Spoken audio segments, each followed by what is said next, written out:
السلام عليكم ورحمة الله وبركاته. ازيكم حبايبي، عاملين ايه؟ يا رب تكونوا في احسن حال وفي احسن صحة. النهاردة قلت اعمل اكلة كتير مننا مش بيحبها. مش عارفة يعني انا مقلة جدا في عمايلها. الاكلة دي عبارة عن ايه؟ انا زي ما انتم شايفين انا عاملة هنا بشاميل.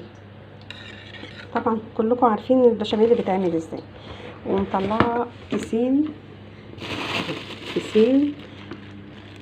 قرنبيط عشان هنعمل صينية قرنبيط، ومعصبة هنا لحمة مفرومة معصباها بالبصل. تمام. وبقطع عليها وببشر عليها يا طماطم يا بقطع طماطم صغيرة زي ما انتم شايفين اهي معصباها، وسهلة جدا وعمايلها سهلة. تمام. تعالوا بقى بينا نشوف هنعمل ايه. هنقول تاني مقاديرنا يا بنات. تمام. انا جايبة قرنبيطة كنت مخزناها في الفريزر، طلعتها وقطعتها زي ما انتم شايفين كده. كنت سلقاها وشايلاها في الفريزر، طلعتها اهي وقطعتها اهي اي تقطيع زي ما انتم شايفين كده. احنا جبنا قرنبيطه وسلقناها وقطعناها. تمام. عملنا ايه؟ عصجنا لحمه مفرومه. طبعا تعصيجة اللحمه المفرومه سهله جدا. بصله وتحطي عليها اللحمه المفرومه، وبعد كده تحطي توابلك، وبعدين تبشري كام قوطه حلوه كده اهي.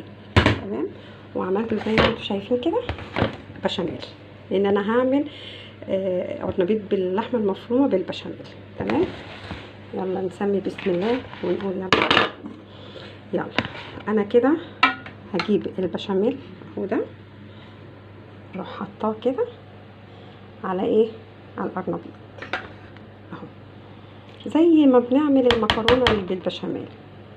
تمام. ونقلبه كده تقليبه حلوه، ونجيب صينيه بقى. جبنا الصينيه اهي وحطينا لها كده شويه سمنه حلوين بلدي. تمام. خلاص. زي ما انتم عارفين البشاميل سهل جدا، ما يعني اكيد كلكم عارفين البشاميل اللي بيتعمل ازاي. هنبتدي نجيب بقى نغرف كده القرنبيط اللي حطينا عليه البشاميل، ونرصه ايه في الصينيه كده كده اهو. خلاص احنا اهي رصينا كده طبقه اهي، مش عارفه باينه ولا لا. طبقه اهي، طبقه قرنبيط بالبشاميل. ونجيب بقى اللحمه المعصجه اللي احنا عملناها اهي، هنبتدي ايه نرصها كده كده اهو. نعمل طبقه كده زي ما بنعمل المكرونه بالبشاميل زي ما انتم شايفين كده اهي. وزعنا اللحمه المفرومه طبقه.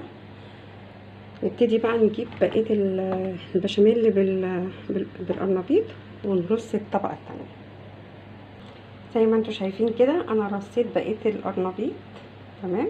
هنبتدي بقى نحط الايه كبشتين البشاميل فوقيها كده اهو زي ما انتم شايفين كده. زي ما انتم شايفين كده انا خلصتها اهي مش عارفه واضحه ولا لا اهي. خلصتها. الاضاءه وحشه جدا.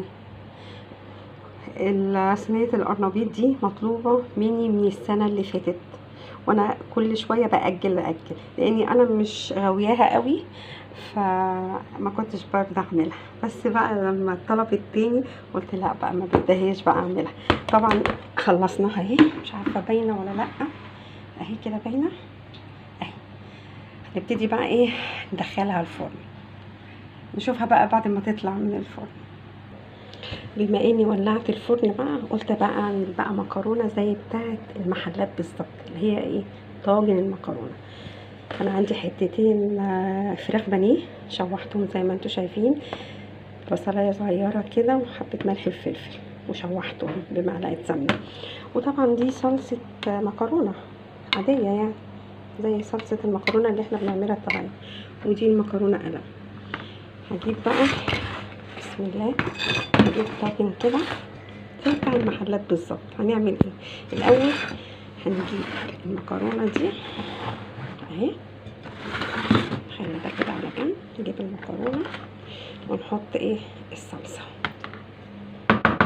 نحط الصلصه دي بتاعتنا كده اهو. خلي بقى شويه ايه عشان نحطهم ايه فوق الطاجن، نضربهم كده مع بعض زي ما انتم شايفين كده، وابتدي بقى ايه ارصها في الطاجن ده.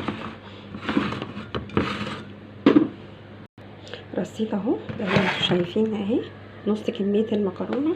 نبتدي بقى نحط ايه الفراخ اللي انا ايه مشوحاها اهي، احطها كده اهو. حطيت الفراخ البانيه فوق المكرونه في الطاجن. هنجيب بقى بقيه المكرونه دي ونروح نكمل بقى بقيه الطاجن بتاعنا. زي ما انتم شايفين كده خلاص حطيت بقيه كميه المكرونه.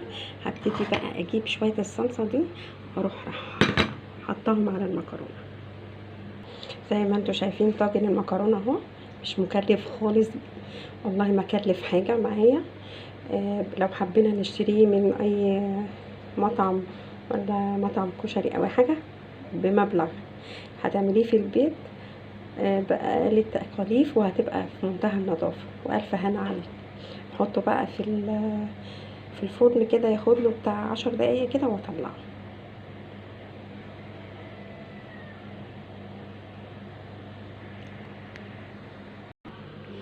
وده الشكل النهائي لصينية القرنبيط سخنة اهي. صينية القرنبيط باللحمة المفرومة جميلة. ودي طاجن ايه المكرونة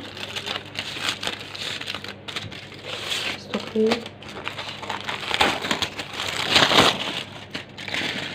طاجن المكرونة اهو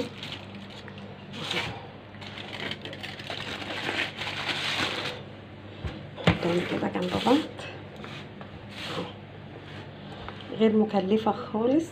لو حبينا نجيب الطاجن ده من المطعم غالي جدا. اتمنى تكون الوصفتين عجبوكم.